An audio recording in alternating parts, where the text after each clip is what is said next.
perguntinhas aí. Vamos lá, você estava falando, Otávio, sobre a confusão que as pessoas fazem com o conceito de liberdade, né? Sobre a falta de contexto, sobre a coisa pejorativa da liberdade, e que você fez alguns estudos a respeito, né? Então, traz aí pra gente o que você propõe como conversa, como diálogo sobre a liberdade. Então, eu acho que o uso da palavra liberdade está sendo feito de uma forma bastante irresponsável ou não fundamentada, né? As pessoas tratam do tema de uma forma, digamos, confusa, porque de repente você vê pessoas considerando falta de liberdade ter que se submeter a algumas leis, né, que garantem um social, que garantem um convívio pacífico, né, como se a única coisa que pudesse ser considerada liberdade fosse a condição do indivíduo fazer tudo o que deseja sem que ninguém o impeça, né? É um tipo de liberdade que quase se aproxima de tirania, né? Cada um individualmente se torna um tirano, né, em relação aos demais, porque ele quer exercer uma liberdade absoluta, né? E é estranho você presenciar uma situação como essa em pleno século XXI, em que, teoricamente, nós já nos tornamos uma civilização madura, né? E esse tipo de comportamento, de entendimento da liberdade, corresponderia a um estado bárbaro, né? A um modo de convivência em que o indivíduo sobrepõe ao grupo social, né? Entendendo isso como liberdade, quando na realidade conviver em sociedade significa abdicar, né, de algum modo, da liberdade individual, tendo em vista um benefício coletivo, que é o da tolerância, da convivência social, e de abdicar de alguns desejos, de algumas vaidades, né, considerando que todos precisam ter direito à paz, né, ao bem-estar, sem que um indivíduo ou alguns indivíduos se sobreponham a toda uma coletividade em nome da liberdade, né? Então seria isso que eu tenho percebido, né, e que causa um certo espanto, né, que nesse tempo ainda tenhamos um entendimento de liberdade tão primário, vamos dizer assim. Primitivo, primário, primitivo, né? E aí você chega naquele lugar que a gente estava falando antes, né? Que é o mal-estar na civilização mesmo, né? E o contrato Exatamente. social. Então, assim, o contrato social, de repente, a Helena pode até falar mais, mas, assim, na parte que fala o mal-estar na civilização, ele fala exatamente isso. Você traz essa visão aqui, né? Da coisa egoísta, da coisa egocêntrica, do princípio do prazer, não do princípio da realidade, né? Então, assim, tenho vontade de comer essa comida, vou lá e pego o seu prato e não me interessa o que vai acontecer com você. Não me interessa que é teu. O meu desejo não há propriedade, há uma vontade. Uma vontade, eu quero fazer isso e não me importa. E se eu achar que você está me incomodando e eu quiser te eliminar, eu vou lá e te elimino. Entendeu? Isso seria uma liberdade instintiva, uma coisa assim nem eu diria que nem é só instintiva, é uma liberdade de uma demanda impulsiva. Então, eu quero aquilo aqui agora e pronto. Que a criança tem muito disso, né? A criança, ela chora, ela briga, e enquanto não vem aquilo, e a educação, ela vai aprendendo a postergar o desejo, a sublimar, a esperar a hora, e dentro dela isso vai acontecendo, né? Ela vai aprendendo que para que ela chegar em tal lugar, ela ter o alimento, vai ter que ser na hora que o alimento é possível dar para ela, e que ela vai precisar também passar por algumas fases. E aí isso implica tolerância, capacidade de lidar com a frustração, capacidade de postergar, capacidade de planejamento, né? Então, assim, eu quero aquele sorvete, mas eu não tenho dinheiro, então eu vou trabalhar e vou dar um jeito, eu vou pedir o dinheiro, vou trabalhar, mas eu vou lá roubar e não vou assaltar. Porque o meu impulso natural seria ir lá e pegar, me satisfazer.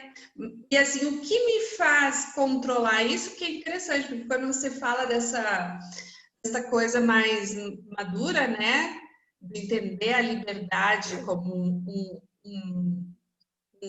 uma relação com o meio, né, que a minha liberdade não existe se o outro também não tiver presente nela, né, e se eu não respeitar, ou enfim, né. Então, assim, são duas coisas diferentes. Uma coisa é essa coisa meio que infantil, como você falou, primária, né? E como o Freud diria primitiva, né? Que vem dos seus impulsos, demandas pulsionais. E aí nossos filósofos lá vão falar de minoridade, né? E aí vão chegar no contrato social. Mas antes do contrato social, que é lá o que o... Qual foi o filósofo mesmo que falou? Rousseau. O Rousseau falou, existe essa estruturação do sujeito para lidar com os limites do seu desejo. Mas e eu veja acho que é aí que começam as confusões, né? Não que esteja totalmente errado, ao meu ver, né? Então, assim, se eu quero, por exemplo, o cara tá lá e ele quer tomar banho pelado porque é o sonho da vida dele, ele quer tomar banho pelado, ele quer ter esse prazer, mas tem um monte de gente, existe a lei dizendo não, né? Mas ele não tem constrangimento. Então, inclusive tem alguns filmes tem um filme italiano que você estava falando, antes que eu me lembrei, vou tentar me lembrar o nome. Um filme bem antigo, italiano, que ele questiona essa liberdade, assim, eu seria livre se eu pudesse pular pelado lá. Eu seria livre, mas eu não posso, né? Eu não posso, o que me impede de ser essa pessoa livre que vai lá é o meu vínculo com o meio, com o outro, com os meus, porque também eu aceito esse contrato social partindo da ideia de proteger o que é meu também. Porque se eu me aproprio do que é teu, você pode se apropriar do que é meu. Quando eu digo que é meu, é tudo, né? A vida, as pessoas, os sentimentos, os amores. Eu tenho uma tendência a acreditar que os extremos sempre são problemáticos, né? Então, de um lado, você suprime toda a liberdade do indivíduo em nome de uma coletividade e ele não se sente incapaz de ser quem ele é, há um problema. Se, de outro lado, você abre a possibilidade desse indivíduo exercer uma liberdade quase que tirânica, né? Você cria um outro problema para os demais indivíduos. Então, esse justo equilíbrio, essa meia medida aí é que se busca. Mas eu gostaria até de comentar sobre os desdobramentos, né, dessa distorção que eu tenho observado. Assim, chega ao ponto de alguns grupos, né, alguns segmentos reivindicarem um tipo de liberdade ou lamentarem pela supressão de uma liberdade do tipo, eu não posso mais fazer rinha de galinha, de galo agora porque... É verdade. Aí já é demais, né? Eu não posso mais bater nos meus filhos porque, afinal, eu sou pai, não posso fazer isso. Eu não posso correr em alta velocidade porque está cheio de radar. Eu não posso mais humilhar o outro que já dizem que é bullying. Quer dizer, está em pauta a reivindicação de uma liberdade que é o exercício da opressão, da destruição. Da destruição do outro, como se Otávio, tem um autor que fala muito disso que eu acho interessante, que é o Bauman, o Zygmunt Bauman, é o Sim. pensador, né? O que ele fala?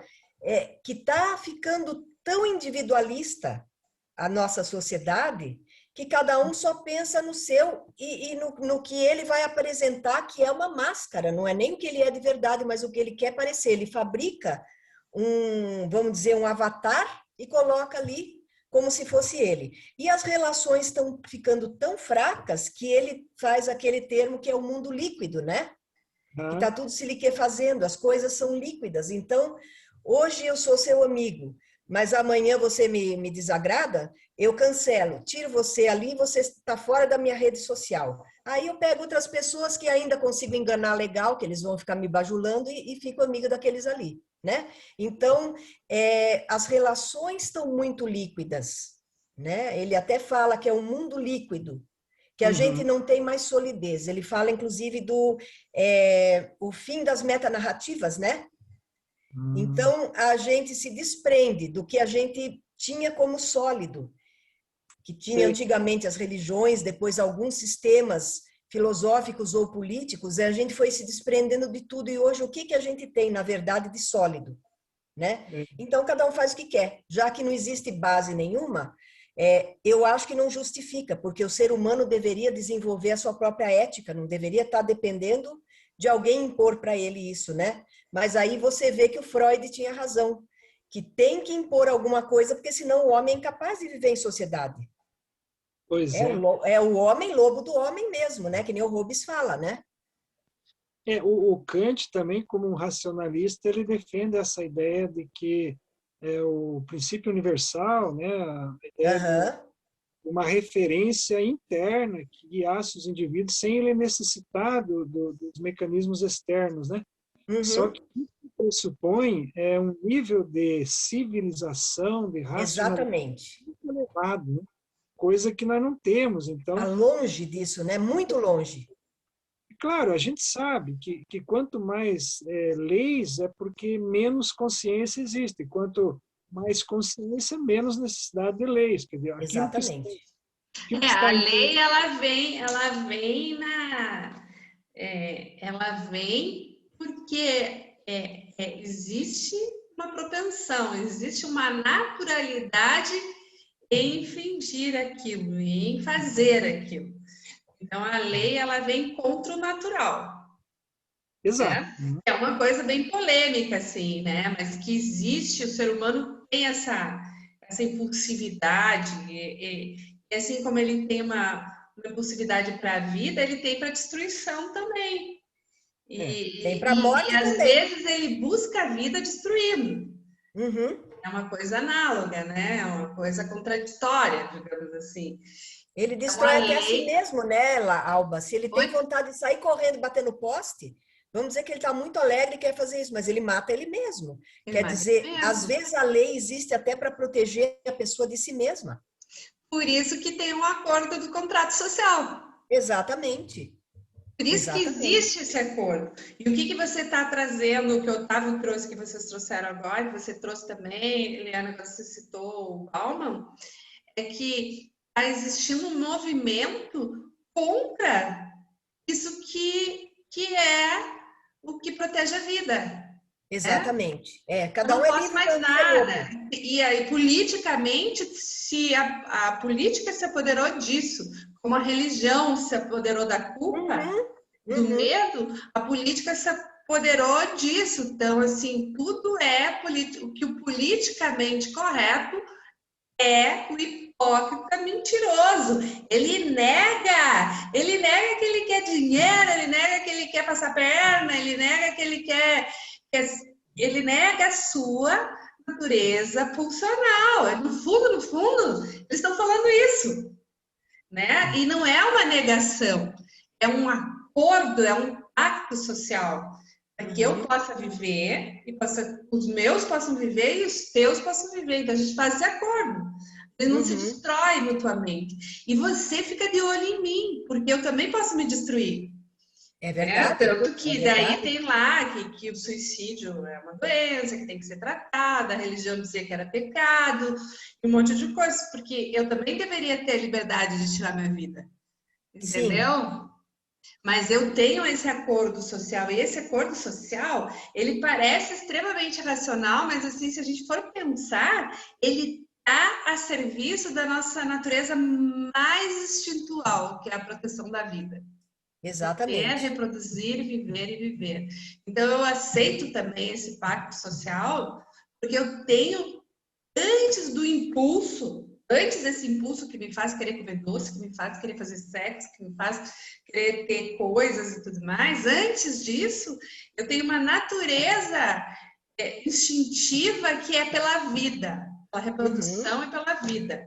E eu, isso eu estou falando agora, eu mesmo, eu acredito que isso é o que nos mantém ainda como espécie, uhum. nos mantém como sociedade. Por isso você vai pensar, não, mas é primitivo manter a vida, então é primitivo usar a inteligência, que daí o Kant vai falar também isso, né, que as condições de possibilidade, que uma coisa atrelada à outra e tudo mais, né? Mas assim, antes do impulso, antes da pulsão de vida e de morte, que lá o Freud falou, Uhum. existe o instinto primordial que é da espécie, aquilo Sim, que nos faz espécie. E aí, por isso que a exatamente. gente vai para a Lua, é por isso que a gente vai, constrói um monte de coisa, por isso que a gente tem Pesquisa a gente remédio. dá permissão social para que essas coisas aconteçam. E essa outra onda que vem aí é uma onda de autodestruição que está se rebelando. E aí, assim, as causas disso, acho que vale a pena a gente discutir também, né? O que que leva essa Da geração? onde vem isso, né? Nem digo que é só geração, esse ser contemporâneo, leva esse ser contemporâneo a querer defender a volta ao estado funcional destruidor. O que Uhum. está levando isso? Ah, é superproteção, é falta de base, como você falou, Leandro. O que, que é? O O próprio que está rolando? individualismo, né? Eu vejo que o próprio individualismo, que ele pensa, enquanto eu estou bem, olha, o resto que se ferre. E não pensa assim que, olha, se o outro estiver bem, é melhor para mim também. Então, seria uma coisa muito mais natural e lógica você pensar um pouco no bem-estar coletivo, para você também estar mais seguro e bem. Ou seja, o bem-estar da coletividade, ele deixa você melhor também. Ou Sim, seja, você está mais seguro, você está mais tranquilo, você pode contar com o outro, porque o outro não está precisando tirar suas coisas também, né? Então, essa falta de pensar um pouquinho maior está muito voltado para o próprio umbigo, e eu acho que é isso que leva a esse negócio, vou comprar 5 revólver, deixar em casa, o cara botou o pé na minha casa, pronto, leva tiro, né? É uma coisa assim absurda, vira uma guerra. Quem que vai Mas sobreviver a isso, né? sabe que eu acho que tem um componente que é histórico, contextual, assim. Eu acredito muito numa, num processo de ondas, né? Por exemplo, você tem um movimento que vai crescendo numa determinada direção, Uhum, para chegar a um esgotamento. E por que que ele se esgota? Por exemplo, nós estamos falando aí de politicamente correto, um contexto de uma liberdade que, digamos, chocava os mais conservadores, né? uhum, Esse pessoal que se sentia chocado com essa liberdade, digamos, do ponto de vista moral, uhum. e que a liberdade do ponto de vista da violência, da arma, né? Do agir mais truculento, eles estavam como que se sentindo oprimidos, acuados com um novo discurso que se estabeleceu. E essa sensação de que não estavam sendo contemplados dentro desse novo cenário, ela vai crescendo como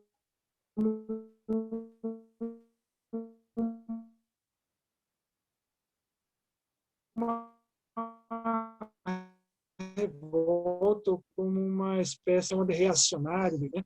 Tentando retomar um passado em que ele se sentia confortável e agora Tá travando aí o seu... Tá dando problema ali com o está Otávio. sentindo É, mais. O Otávio tá dando um delay aí para Então, você. acho que é a internet. Deu um delay. Nós Então, perdemos desculpa. essa última fala tua aí. Não sei o que aconteceu. Mas você repete aí que a gente perdeu. Tá, eu entendo assim que há uma situação contextual, histórica, né, em que um determinado discurso, uma determinada tendência, ela vai crescendo, ela vai tomando vulto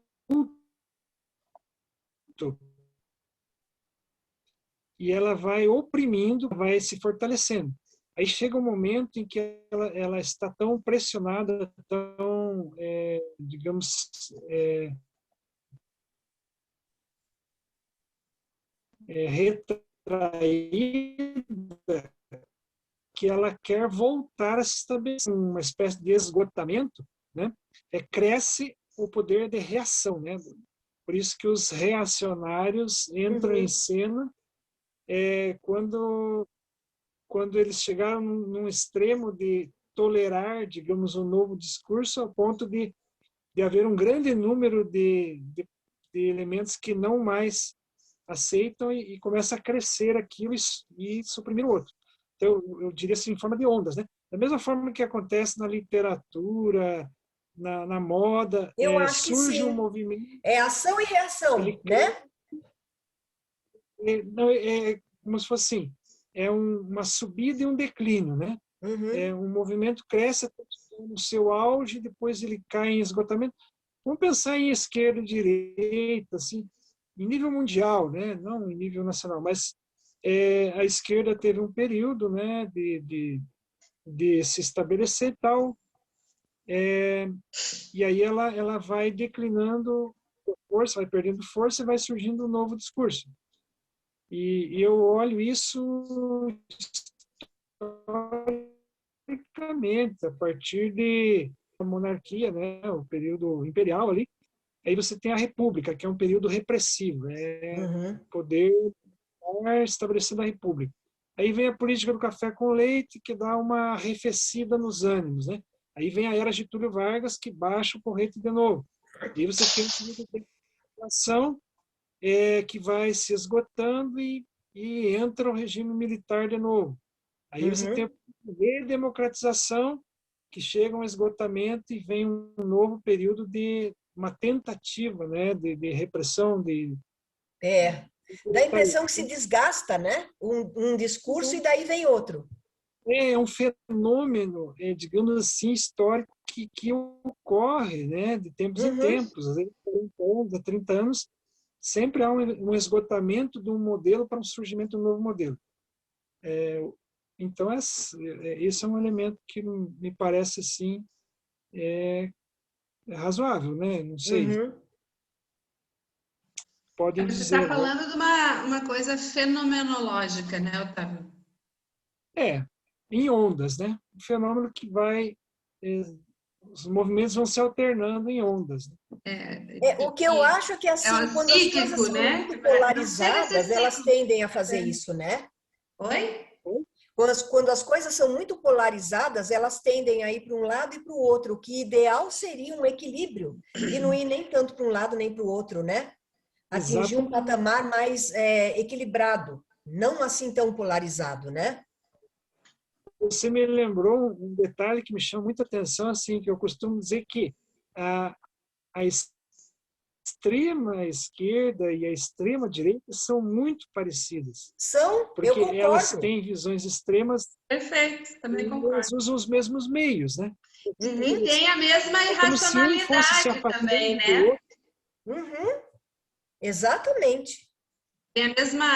Tem a mesma coisa de exclusão. Como é que você falou que é deletar? Polarização? Não, o termo que se usa, né? Apagar, deletar. Cancelar. Cancelar. O termo que está se usando agora é cancelar, né? Que se cancela, cancela o outro, né? Não quero mais, não te vejo mais, cancelo. E você exatamente. deixa de existir, né? Então, me lembrou isso também. É verdade. É porque, assim, eu, pelos meus antepassados, já sofreram tanto na extrema esquerda quanto na extrema direita, né? Sim. Então, é uma história, assim, violenta dos dois lados, né? É uma coisa E assim, te leva para o mesmo lugar, né? É que isso leva que a para o gente mesmo está lugar, que é o falando. extermínio do outro. Ou seja, por que matar tanta Cancelamento. gente, né? Exatamente. Tanto Hitler quanto Stalin, quer dizer, para que isso? Por que não deixar o ser humano ser feliz, né? Deixa viver, sei lá, chega num meio termo ali, né, com todo mundo, mas não, parece que tem que impor a vontade, né? É que há E aí a uma, gente volta de novo para a questão da liberdade, né? Sim, Era tudo aquilo que isso é eles... a perda total de liberdade. Acho que o Otávio falou certo.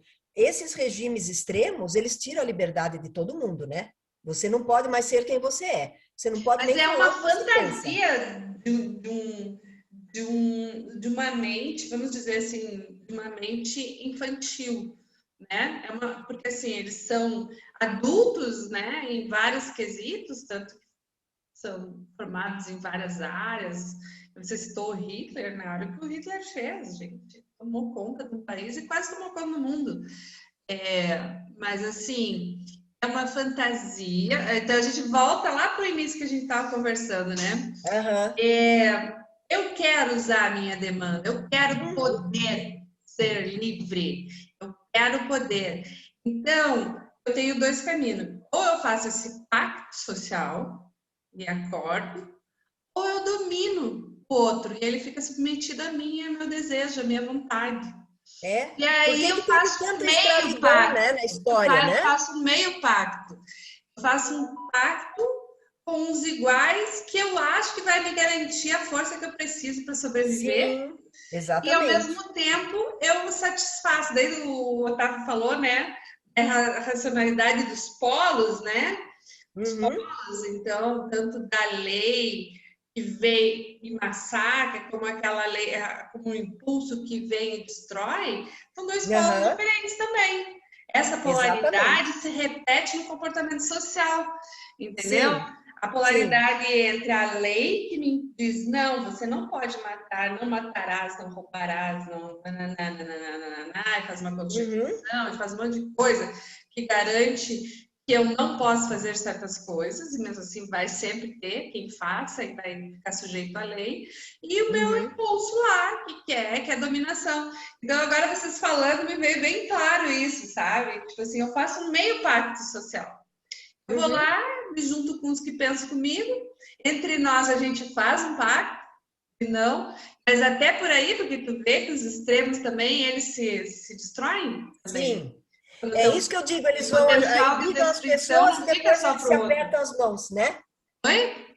Eles brigam num dia, o pessoal se massacra. Aí no dia seguinte eles vão lá e fazem um acordo entre eles, se apertam as mãos e um lado e outro estão mandando em todo mundo do mesmo Não, jeito. eu vou renovando os pactos com aqueles que atendem meu desejo.